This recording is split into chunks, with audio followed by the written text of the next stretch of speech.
The first to disappear usually is the first serve. Julia Goerges, serving great and moving well in her first Grand Slam semifinal, was unfazed by the occasion of facing Serena Williams on center court. Her percentage of first serve points won was second only to Williams in the tournament among the 4 semi-finalists. She had her forehand working and even saved a break point to hold early in the first set.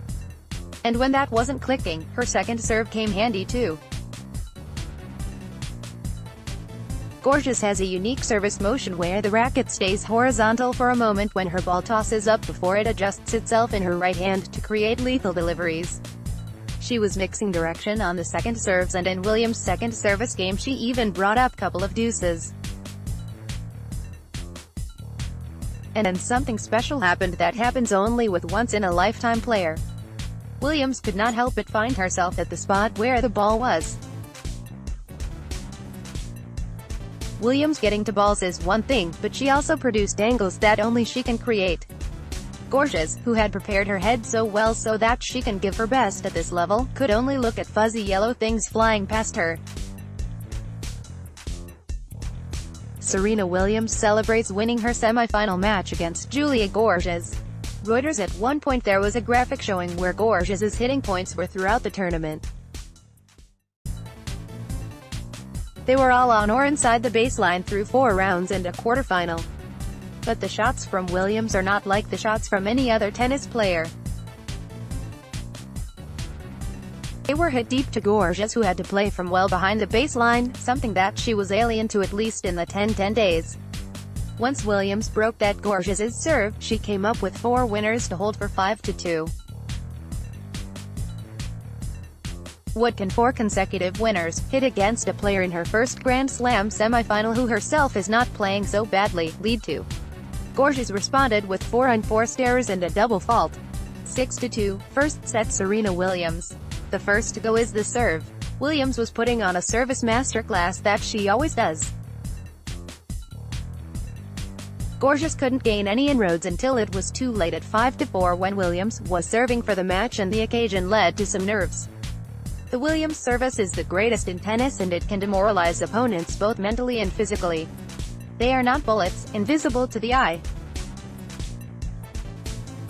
They're hit with speed, precision and purpose, with the second shot and third shot already planned in a way that losing or winning the point is always on Williams's racket. By the middle of the second set, that's what Goerges must have been thinking. In the commentary booth, Martina Navratilova and Tracy Austin had run out of ideas for Goerges. What is one supposed to do here when, all things considered, you are playing as well as you can? That's a tricky situation to be in.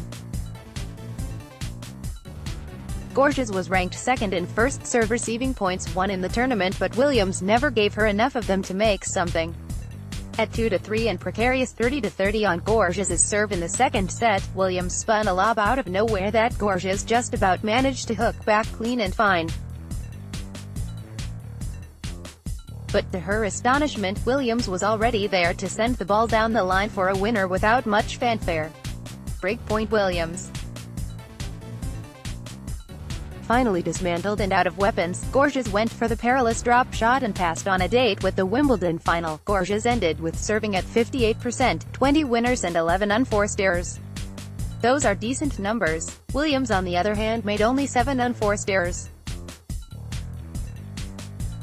The person leading the charts for first serve receiving points won this tournament is Angelique Kerber, who earlier in the day got past an erratic Jelena Ostapenko to set up a repeat of the Australian Open 2016 final. Ostapenko, who is always punching and finding ways to end points with big winners, began the first set with a double fault and ended it with a double fault. The counterpuncher was clearly the more disciplined player, and she was also serving between 75 to 80% midway through the second set, while the same stat ended at a dire 56% for Ostapenko. Ostapenko's bad start must have played on her mind when briefly in the second set she began to rally with some mid-court forehands. But her finishing shots never came, and her ability to put juicy second serves into play deserted her. Ostapenko ended with a very Ostapenko number of winners, 30. But her unforced error count was at a whopping 36. Kerber, like Williams, had little reason to make errors and now finds herself in her fourth Grand Slam final. She's played 2 against Serena Williams and they have split those results. Like with any other player of the present generation, Williams' head-to-head record with Kerber is lopsided, but the matchup is a fascinating one. The attacker against the counter-puncher. Service masterclass versus returner extraordinaire. Updated date, July 13, 2018, 10:01 a.m.